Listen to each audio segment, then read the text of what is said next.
चलिए दोस्तों, आगे की कहानी आप सबको सुनाते हैं। आदमी चला गया, भगत ने किवाड़ बंद कर लिए। तब चिलम पर तंबाकू रखकर पीने लगा। बुढ़िया ने कहा, इतनी रात गए, जाड़े पाले में कौन जाएगा? अरे दोपहर ही होता तो मैं न जाता, सवारी दरवाजे पे लेने आती तो मैं भी न जाता। भूल नहीं गया हूँ पन्ना की सूरत, आज भी आंखों में फिर रही है। इसी निर्दयी ने उसे एक नज़र देखा तक नहीं। क्या मैं नहीं जानता था कि वह न बचेगा? खूब जानता था। चड्ढा भगवान नहीं थे कि उनकी एक निगाह देख लेने से अमृत बरस जाता। नहीं, खाली मन की दौड़ थी, जरा तसल्ली हो जाती, बस इसलिए ना उनके पास दौड़ा गया था। अब किसी दिन जाऊंगा और कहूंगा, क्यों साहब, क्या हाल चाल है? कहिए क्या रंग है? दुनिया बुरा कहेगी, कहने दें, कोई परवाह नहीं। छोटे आदमी में तो सब ऐब होते हैं, बड़ों में कोई ऐब नहीं होता, देवता होते हैं। भगत के लिए जीवन में यह पहला अवसर था कि ऐसा समाचार पाकर वह बैठा रह गया हो। 80 वर्ष के जीवन में ऐसा कभी न हुआ था कि सांप की खबर पाकर वह दौड़ा न गया हो। माघ पूस की अंधेरी रात, चैत वैशाख की धूप वाली लू, सावन भादों की चढ़ी हुई नदी और नाले, किसी की उसने कभी परवाह न की। वह तुरंत घर से निकल पड़ता था। निस्वार्थ निष्काम लेन देन का विचार कभी दिल में आया नहीं। यह ऐसा काम ही न था, जान का मूल्य कौन दे सकता है। यह एक पुण्य कार्य था। सैकड़ों निराशों को उसके मंत्रों ने जीवन दान दिया, पर वह आज घर से कदम नहीं निकाल सका। यह खबर सुनकर सोने जा रहा है। बुढ़िया ने कहा, तंबाकू अंगीठी के पास रखी है, उसके भी आज 2.5 पैसे हो गए, देती ही न थी।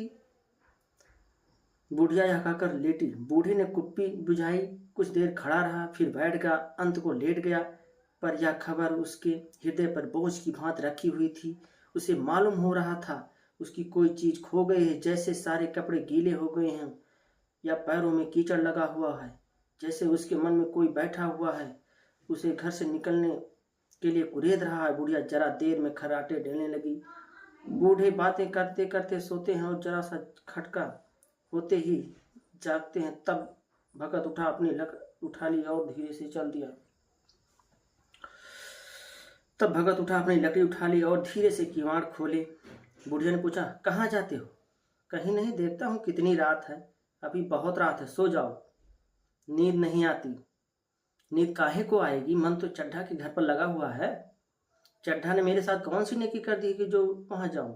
वो आकर पैरों पड़े तो भी ना जाऊं। उठे तो तुम इसी इरादे से हो। नहीं रे, ऐसा पागल नहीं हूं कि जो मुझे काटे हुए उसके लिए मैं फूल बोता फिरूं।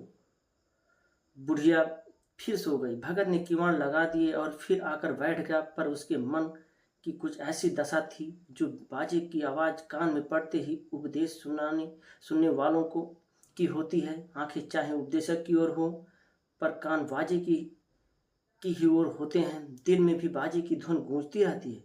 शर्म के मारे जगह से नहीं उठता। निर्दयी प्रतिघात का भाव भगत के लिए उपदेशक था, पर हृदय उस अभागे युवक की ओर था जो इस समय मर रहा था, जिसके लिए एक एक पल का विलंब घातक था। उसने फिर किवाड़ खोले, इतने धीरे से कि बुढ़िया को खबर न हुई। फिर बाहर निकल आया। उसी वक्त गांव का चौकीदार गश्त लगा रहा था। बोला, कैसे उठे भगत? आज तो बड़ी सर्दी है, कहाँ जा रहे हो? क्या है? भगत ने कहा, नहीं जी, जाऊंगा कहाँ, देखता था अभी कितनी रात है, भला के कै बजे होंगे?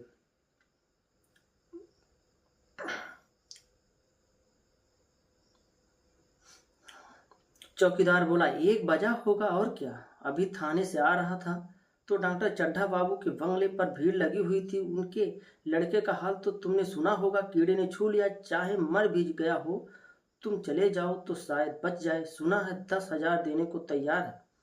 भगत, मैं तो ना जाऊं, चाहे वह 10 लाख भी दे। मुझे 10,000 या 10 लाख लेकर करना क्या है? कल मर जाऊंगा, फिर कौन भोगेगा? वो बैठा हुआ है। चौकीदार चला गया। भगत ने आगे पैर बढ़ाया, जैसे नशे में आदमी की देह अपने काबू नहीं रहती। पैर कहीं रहता है, पड़ता कहीं है, कहता कुछ है, जवान पर से निकलता कुछ है। वही हाल इस समय भगत का था।